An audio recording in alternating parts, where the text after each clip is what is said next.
Okay, welcome back to mathematics class. We're at question 2b. It says solve the equation. So we have r plus 3 is equal to 3 by 3r. I'll just keep it as lowercase, by 3r minus 5. Okay, let us first multiply out what is in the bracket by what is outside. On the left you have r plus 3 equals 3 multiplied by 3r gives you 3 by 3 is 9 r, good, minus 3 times negative 5 goes, or 3 5 15, well, I already put the negative there. Now here this equation is balanced, but I want the r's together. So what will I do now? I'm going to subtract 9r from the right. I want it along with the other r, so let's move it by subtracting it. It's not a matter of moving it over to the left and it becomes negative. No, we're doing mathematics here.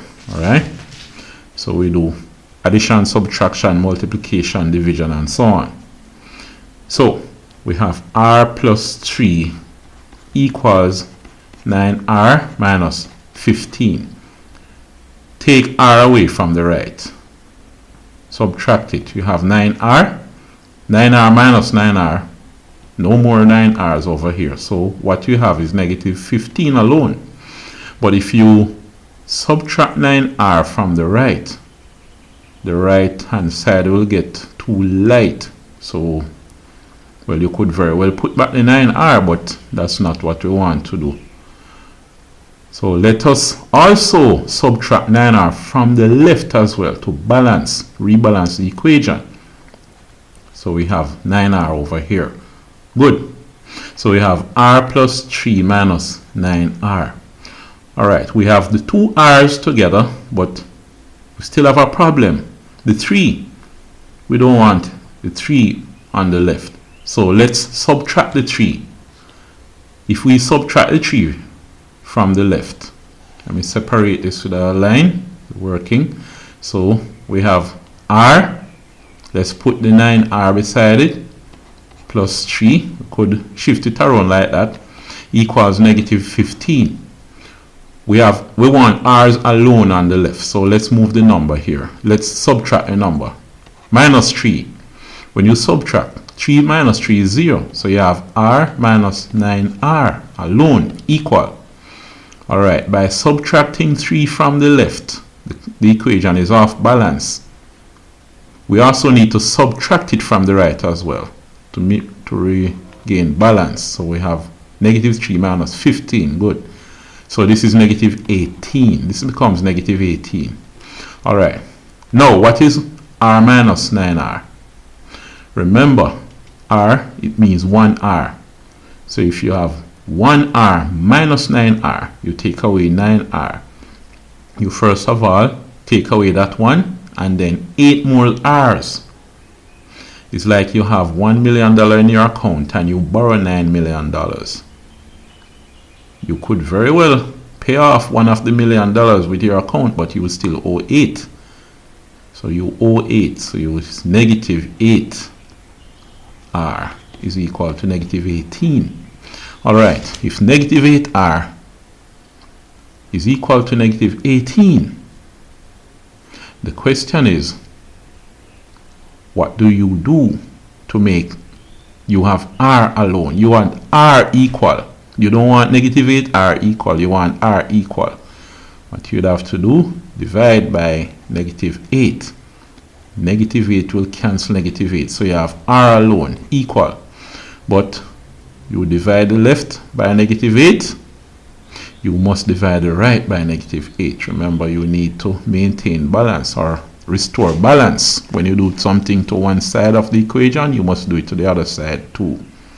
Negative 18 divided by 8 is going to be a positive. Negative divided by a negative. So it's 18 over 8.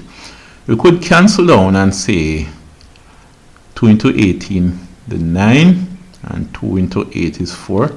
So it's 9 quarters, 9 fourths. And you could have it as an improper fraction.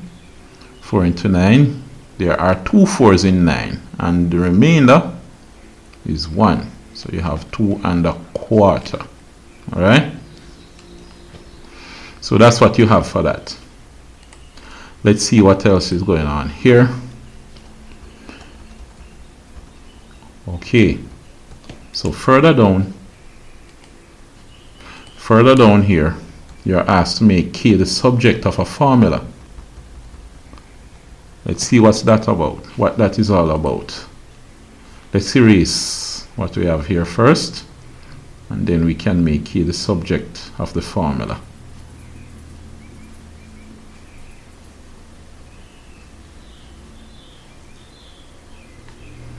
Okay, good. Now, you're going to make K the subject of the formula. What you have here is 2a is equal to pi k squared plus 3t. Now, even though you have numbers and letters, you're going to do with them the same thing that you would do with pure numbers only. You want k alone equal and nothing else. What you do, get rid of the 3t from here, then get rid of the pi. You're going to end up with k squared. When you get rid of 3t, you're going to end up with pi k squared. That moves you closer to having k alone. Then you get rid of pi and you have k squared. Then finally you turn k squared into k. That's what's going to happen. So let's see, you have 2a is equal to pi k squared plus 3t.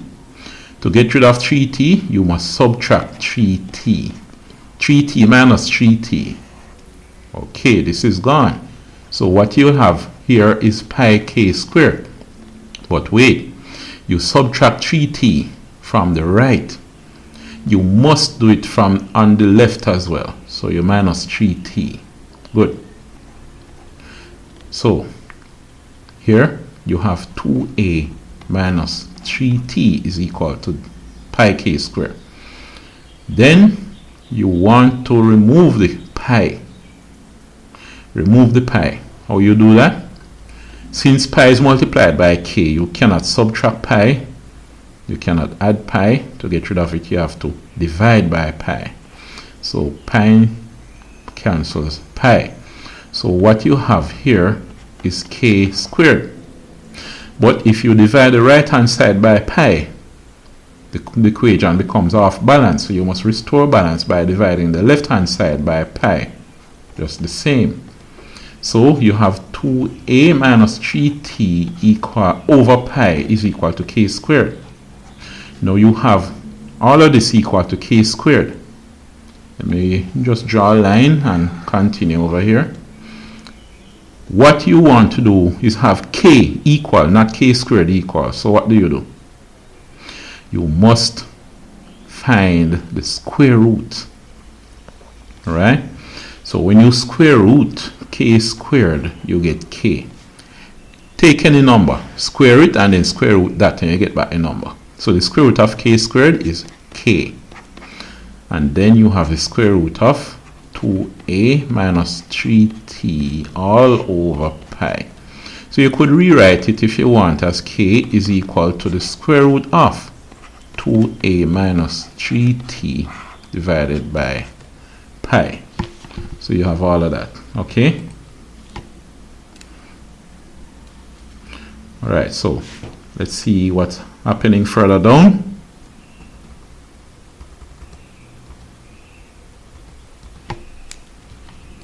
Just that my computer gets a bit slow sometimes.